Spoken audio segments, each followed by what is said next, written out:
Hey y'all, Stephanie here with Minimalist Mom Life. Welcome back to my channel.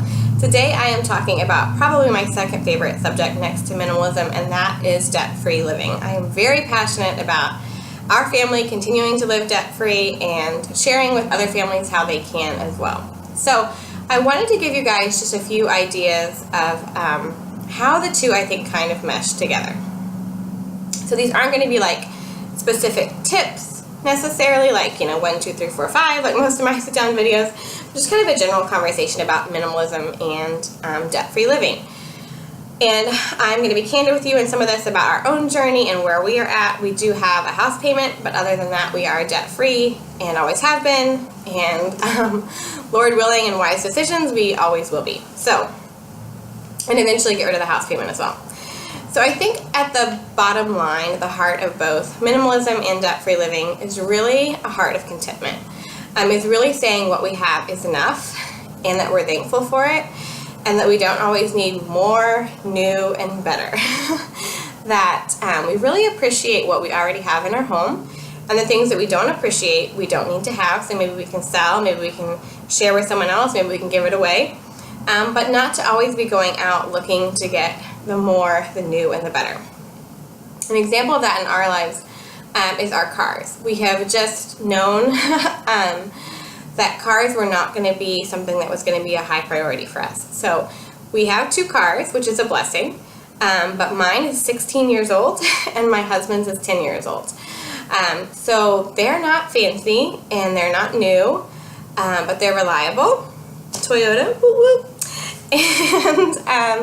And they're good cars, and I'm very, very grateful to have a minivan that I can haul all my little boys around and eventually my little girl around in, and I don't have to worry if they get if it gets dirty. I'm going to clean it up, but it's it's older anyway, and that, so in some ways that's a blessing. But that is an area of our life where contentment has really played a key role in allowing us to know what we want to say yes to and what we want to say no to in our budget. And cars is just not an area that we ever really plan to spend a lot of our money. I would also say one of the ways that we work minimalism into debt-free living is when we go to budget our categories. So I will do a separate video more on like each category that we have for budgeting. It's very simple. I'm not into having tons of sinking funds. We are huge Dave Ramsey followers, but some of his stuff I just like to take and simplify. So I will say 2 categories though that help us out in debt-free living and minimalism are fun money and then our house category. So for fun money, my husband and I each get $50 a month that we are able to spend however we want.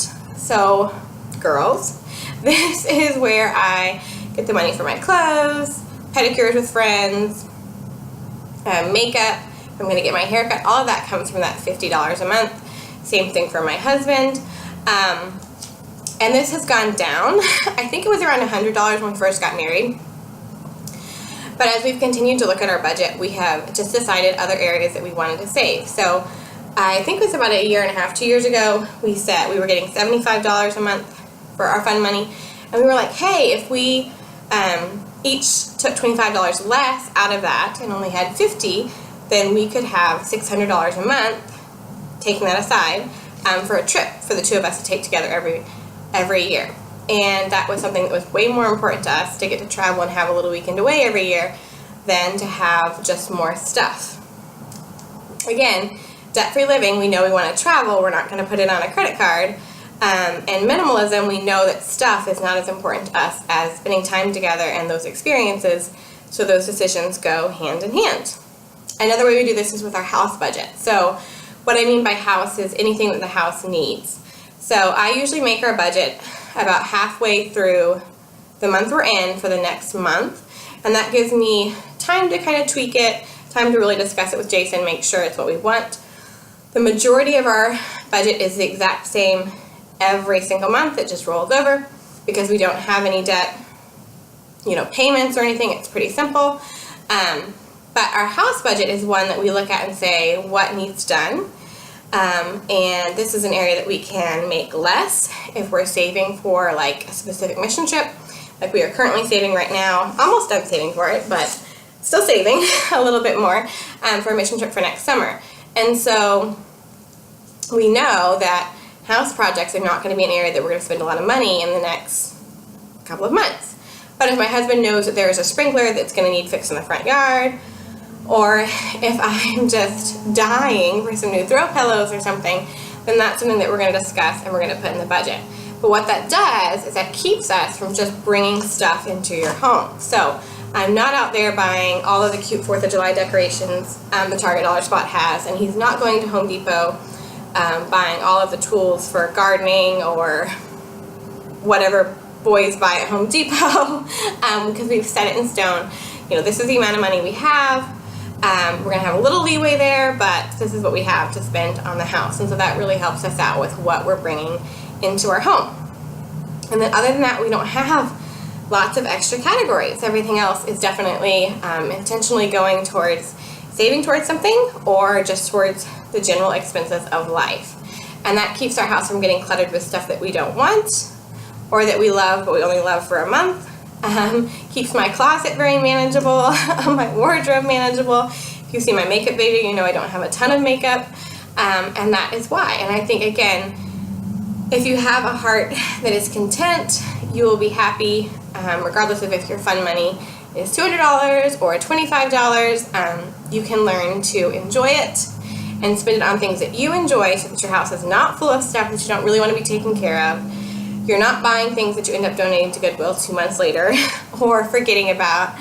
You don't have clothes in your closet that still have tags on them. You're being very intentional with what is coming into your home and how you're spending your money. And I really encourage, if you're married, to go over your budget together through the lens of how the Bible talks about where our treasure is, there our heart is also.